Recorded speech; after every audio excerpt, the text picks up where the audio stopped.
po yung ating beranda, wala na pong halos kabuhay-buhay. So ang plano natin ngayon ay i-restore natin yung ating garden dyan sa may harapan ng beranda.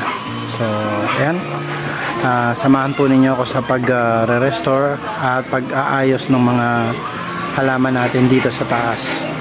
Mas maganda po kasi ang bahay na may nakikita mga halaman, although meron pa tayo doon mga kalachuchi. Ayan o, namumulaklak na rin po yung mga kalachuchi natin. So mas maganda po na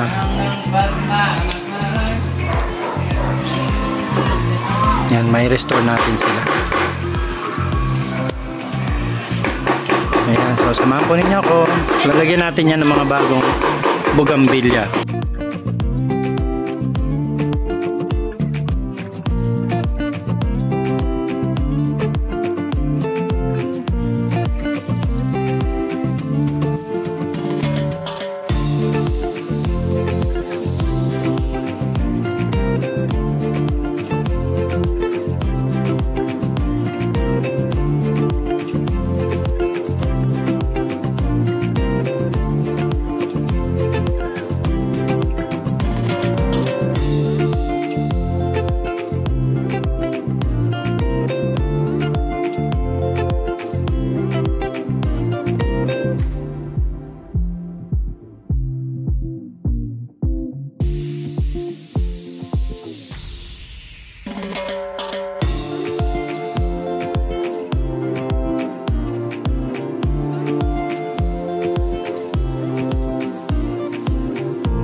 So yun po yung mga actually binili po natin to mga halaman na to ngayon. Medyo may kamahalan dahil naubos talaga yung mga bugambilya ko dito. Dati po itong baba na ito, yan, punong-puno po yan ng bugambilya. Ngayon po isa na lang po yung natira. Ayan o, at nire-restore ko pa siya. Yan. At medyo nabubuhay na siyang muli at nagkakaroon na rin ulit ng mga dahon. So i-restore natin yan. Actually meron po tayong mga halaman dito sa may veranda. Kaso inanukuno na siya.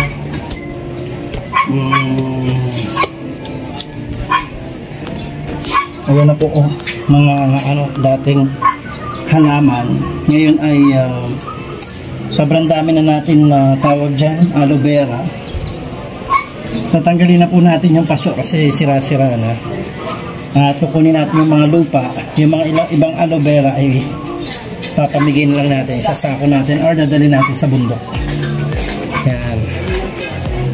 Samahan niyo po ako sa pag-aayos ng ating mga halaman. Yan.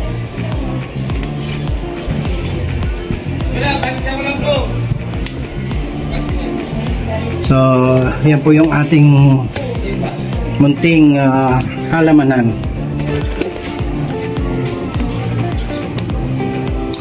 So, naka-ready na po tayong muli para i-restore sila at makita nyo po yung outcome ng ating mga gagawin. Yan.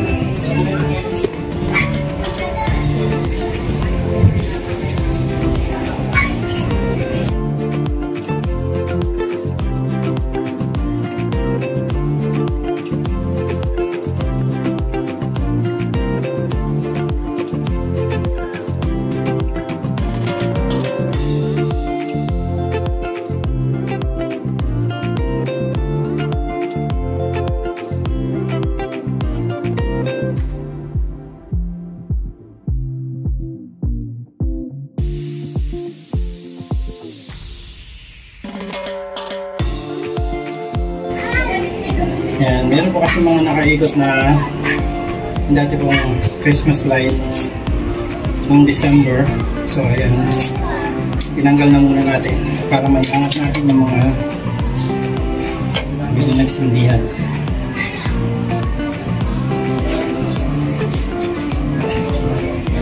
Ayan. So sira-sira na.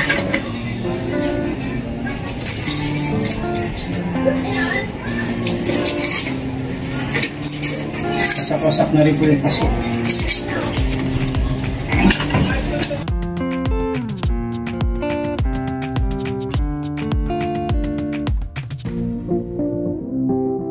Yan o. Mga aloe vera. Kailangan natin siyang tanggalin. Kasi nga po ay saturate na niya yung yung paso. Yung paso natin sa sobrang tagal po ay naano na din, nasira na. So tatanggalin natin ang laman, kaya kailangan ko yung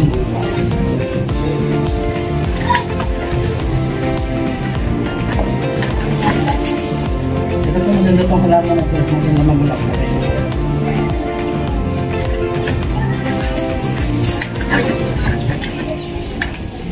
Isa-isahin natin siya.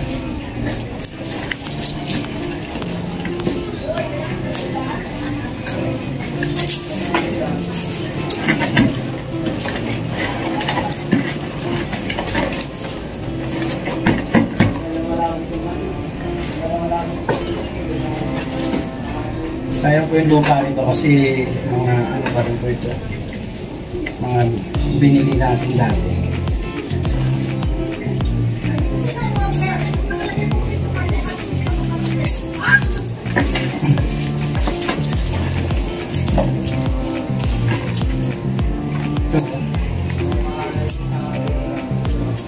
Pwede natin tingnan sa bundok.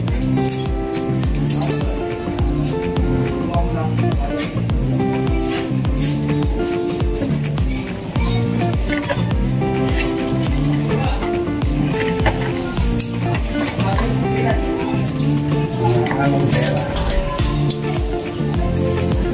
Ganda pa ng aloe vera natin.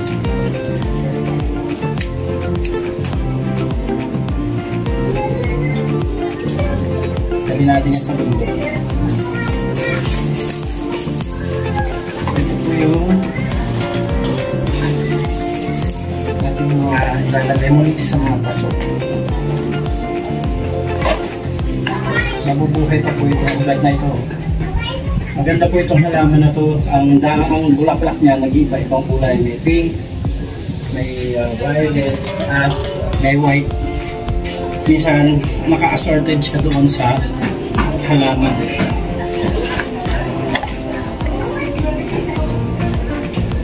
Kailangan natin tanggalin yung mga ibang tumutubo.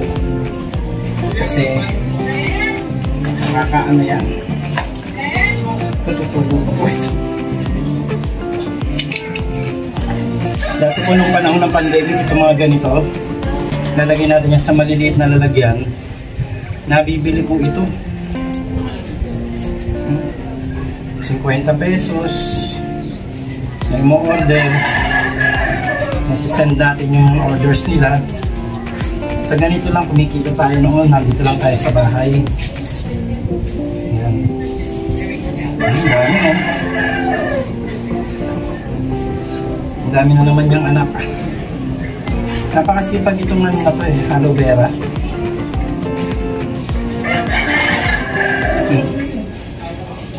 Yan po, sobrang dami. So yan pong itsura ng ating veranda. Lilinisin natin lahat yan. Tatanggalin na natin yung mga pasong sira. At syempre tanggalin na yung mga baso-basura dyan. Itong mga pangtanim na ito ilalagay natin kung mapagbigyan tayo. Isang dami pa rin natin aloe vera sa taas.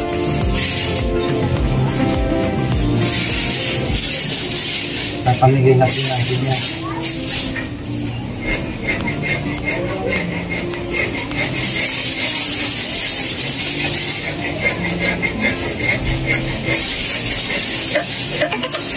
At marami pa po tayong lilinisin.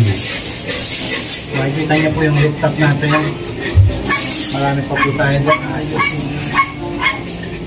Mga malalaki hindi na natin masyado at itatanim ulit natin.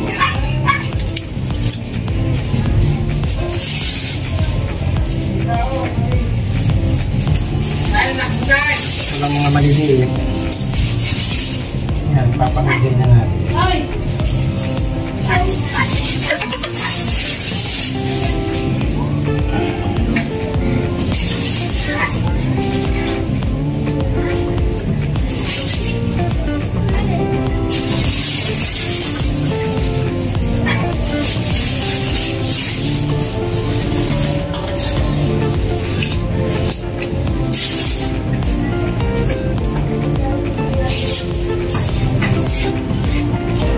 Sayang yung lupa.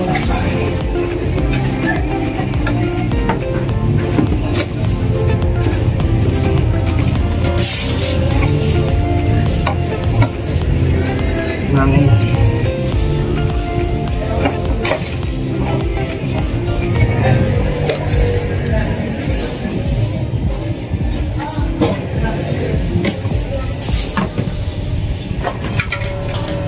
Bumili pala tayo ng coco peat.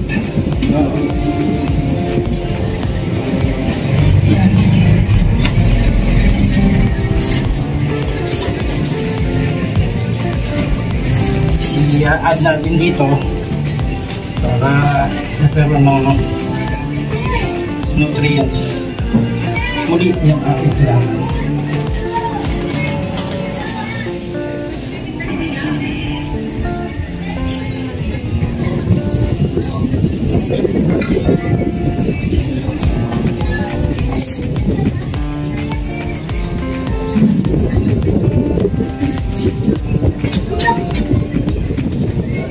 Buksot lang ito.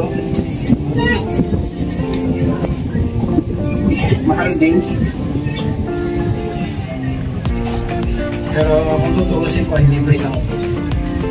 Kaya lang, dahil doon tayo nakapunta sa binili natin yung coco peat. Pero libre lang po. Sa mga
nating mag-transfer ng isa.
Ayan na po ang una nating na itanim. Lalagyan natin to ng mga bato. Ayan. O pebbles. Para po yung kanyang lupa ay hindi maubos. Minsan po kasi pag nagdidilig, yung kanyang pebbles ay natatangay. So, ayan na po ang ating bugis, bugambilya po.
So yan, itong isa po ay dati na natin itong halaman.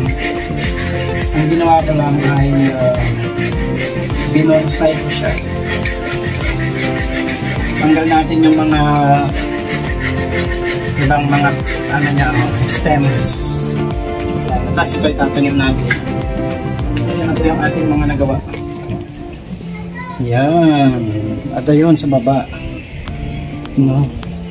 Nantay ko na lang po yung graba kasi lalagyan natin ng graba sa ibabaw para kapag ka didilig tayo, hindi po nauubos yung ano natin, yung lupa. Usually kasi kapag nagdidilig, kung bakit nawawala lupa natin, kasi pagka nagdidilig direkta lang na ganyan, so yung lupa tumatalsik. So lalagyan natin ng graba po yan para po yung ibabaw niya ay safe po sa tubig. Ganda. So dito po natin siya ilalagay. Yan, sinilinis natin yan. Yan, malinis na. Malinis na. Lalabas na yung ating halaman dyan para ma-i-arrange na po natin sila dyan sa labas. Yan sa pasamano natin. Tsaka isa pa, para lagyan natin ng bato upang maging mabigat. Hindi po siya basta-basta ano ng hangin, matangay ng hangin pag umangin ng malakas. So yan, usually kapag ka mga bugambilya, dapat po talaga ay tinitrim siya. Titrim mo siya ng ganito para dito lang siya ulit magdadahon. Yan. Doon na rin siya magbubulaklak. Ganda na po. Ganda na po ng ating mga halaman. Ayan, shoutout po sa ating lahat yan. Meron pa po akong in-order nito na kulay white na bulaklak. White and yellow. So, pag dumating po yung white and yellow, ipang a-alternate po natin dyan para iba-iba po yung kulay ng ating bugis. Ayan. Thank you po. So yan, lalagyan na po natin ng graba ang ating mga halaman. Pupunin natin yan. Okay.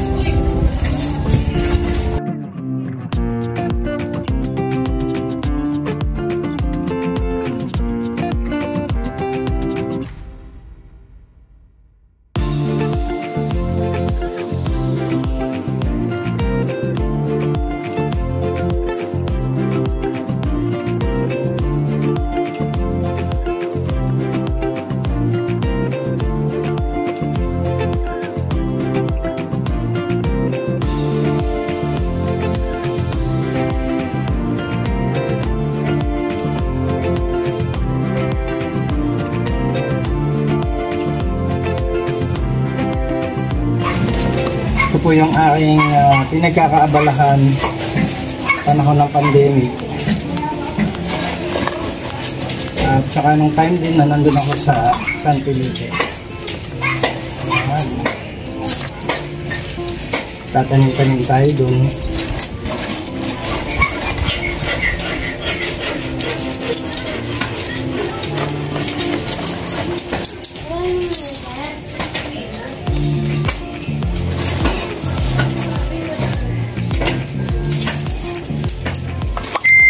Wala tayong magawa.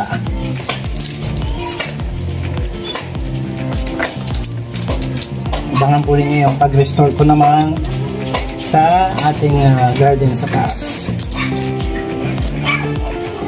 Sa rooftop. Ang po tayong garden doon na i-restore din natin.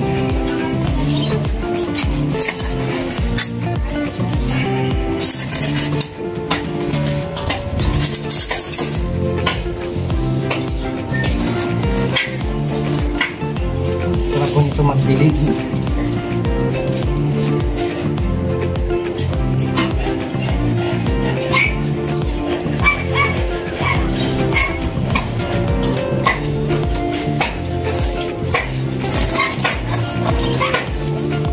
mga panahon na pabayaan natin ang ating mga halaman dito sa Antipolo. Babalikan lang natin sila. And actually wala na akong binalikan kasi ilan na lang yung buhay sa mga halaman ko. Dahil itong bugis ay binili na lang natin. Bumili na lang po tayo ulit ng bugis natin. Si mga bugis ko dati wala na, hindi ko na po dinatnan.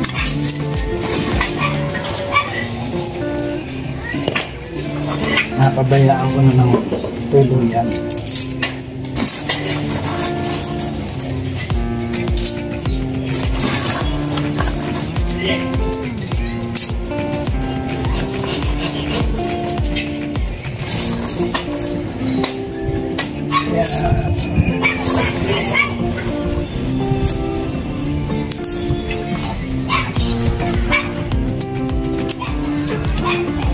So, mabigat niya siya kaya hindi po siya basta-basta nahihulog.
ating mga bugis.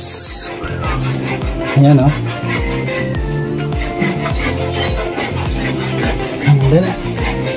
Malinis na. Yan po. Ay dadagdagan na lang po natin yan.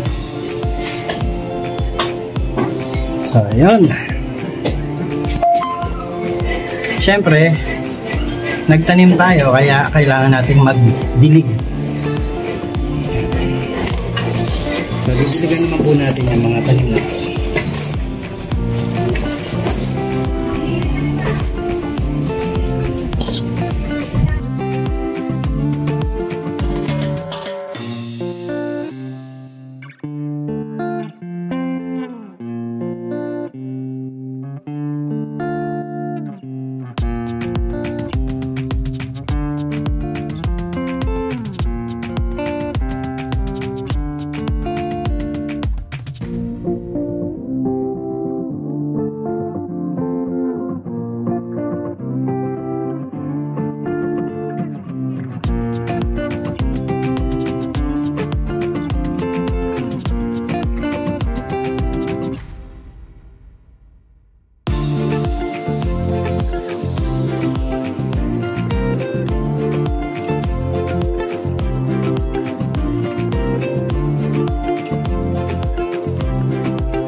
So yan na po ang ating mga bagong tanim na bugis. At kinulang po tayo ng 4 na piraso. Pero bibili tayo para makumpleto lang po yung nandiyan. Yan. Meron pa po kasi kulang dyan. Yan. So bibili pa tayo ng isa, dalawa, mga 4 na piraso po. Or 3.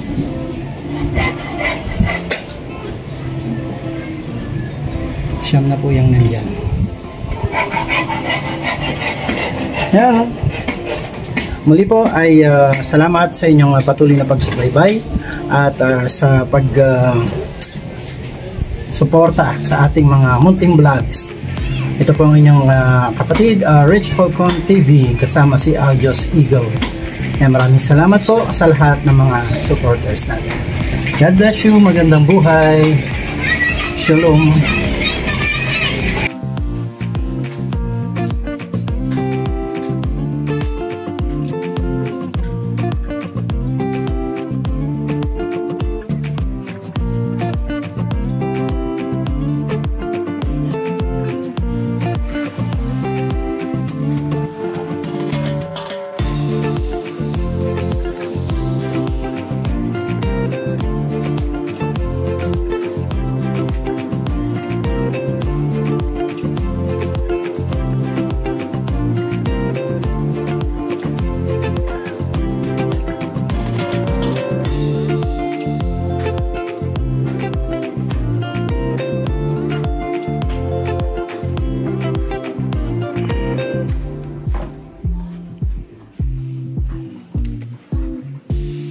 Transfer natin sa isang magandang